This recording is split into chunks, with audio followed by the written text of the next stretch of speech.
વિસાવદર ખાતે વિસાવદરના આજુબાજુના ગ્રામ્ય વિસ્તારોના યુવાનો વિધિવત રીતે કોંગ્રેસમાં જોડાયા હતા। તેમની મુલાકાત લેતા તેઓએ જણાવ્યું હતું કે આમ આદમી પાર્ટીમાં માત્ર ફાંફા ફોજદારી જ છે, જેનાથી કંટાળી આજે વિસાવદર કોંગ્રેસ કાર્યાલય ખાતે વિધિવત રીતે કોંગ્રેસનો ખેસ પહેરીને કોંગ્રેસ પાર્ટીમાં જોડાયા હતા। ત્યારે વિસાવદર તાલુકાના કોંગ્રેસના તાલુકા પ્રમુખ અને આગેવાન નેતા એવા કરસનભાઈ વાડોદરિયાએ ખેસ પહેરાવી તેમને આવકાર્યા હતા।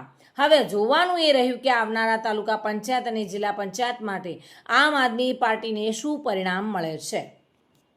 આજ રોજ વિસાવદર કોંગ્રેસ કાર્યાલય મુકામે અત્યારે જે સ્થાનિક સ્વરાજ્યની ચૂંટણી ચાલી રહી છે, ત્યારે અત્યાર સુધી આમ આદમી પાર્ટી અને ભારતીય જનતા પાર્ટીના જે ખોટા પાકા ફોજદારી કરતા હતા, જે ખોટી વાતો કરતા હતા, લોકોને ગુમરાહ કરતા હતા, એની અસલિયત લોકો સમક્ષ અને યુવાનો સમક્ષ આવી જતા આજ રોજ હું જયારે સંસદ જિલ્લા પંચાયત લડી રહ્યો છું, ત્યારે મારા વિસ્તારના આમ આદમી પાર્ટીના અને ભાજપના યુવાનો આજે એમની પાર્ટી છોડી અને અમારી વાતો ઉપર વિશ્વાસ કરી, અમારી કામગીરી ઉપર ભરોસો કરી અને હાજી પાર્ટી કોંગ્રેસ પાર્ટી છે એવું એમને લાગતા આજ રોજ અમારી આ તાલુકા વિસાવદર વિધાનસભા યુથ કોંગ્રેસના પ્રમુખ અકિલભાઈ ચોટલિયાની આગેવાનીમાં એમના યુવા મિત્રો આજે અન્ય પાર્ટી છોડી અને આજે કોંગ્રેસમાં જોડાઈ રહ્યા છે।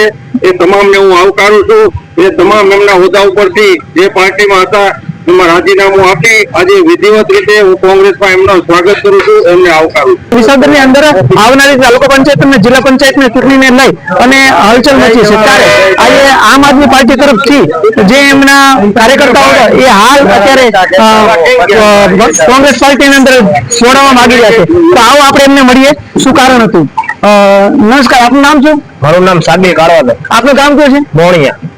અચ્છા, તમે પેલા કઈ પાર્ટીની અંદર હતા? આમ આદમી પાર્ટી। તો હવે અત્યારે કેમાં જોઈન થવા માંગો છો? કોંગ્રેસ।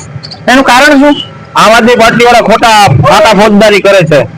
તમે કેટલા યુવાનો આમાં જોડાઈ રહ્યા છો આજે? અમે 8 થી 9 મોણિયા થયા છે અને બાકીના અન્ય ટોટલ 20 થી 25 જણા છે। જો મિત્રો કે કોંગ્રેસ પેલા આમ આદમી પાર્ટી ની અંદર થી એ લોકો દૂર થઈ અને પોતે હાલ કોંગ્રેસ સાથે જોઈન થઈ રહ્યા છે, જોઈએ આવનારી ચૂંટણીમાં શું આનું પરિણામ। શ્યામ ચાવડા સાથે bureau report, today Gujarati news.